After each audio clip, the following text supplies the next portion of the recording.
Hello mga boss, magandang hapon sa inyong lahat.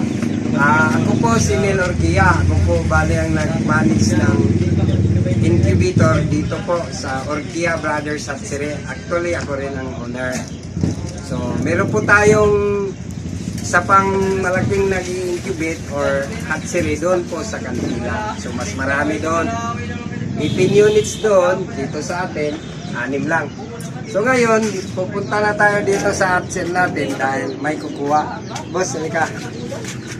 Ito si Boss Larry, kukuha to siya. Ang pinapisa niya. Dalawa lang si Milya, oh.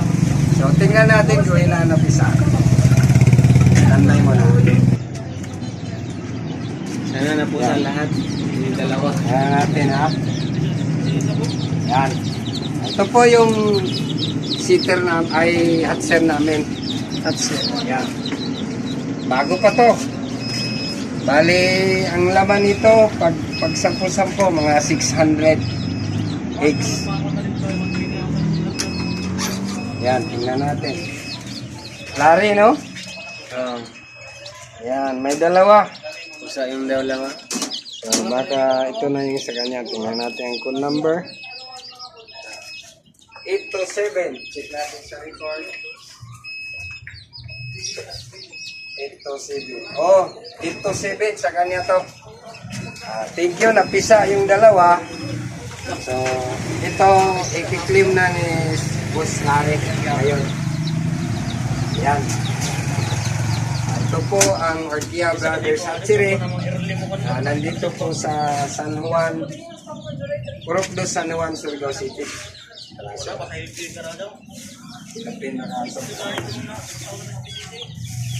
Tayo ng karton para isapin nato dire or hapin.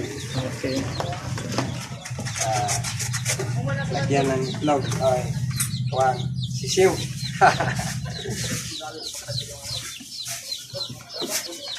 Ito na po yung na-claim ni Sir Larry na dalawang sisiw kasi dalawang itlog lang ang may similya na pinaingkibit niya.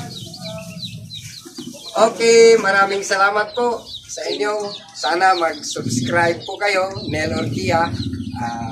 Thank you. God bless us. Thank you. Right.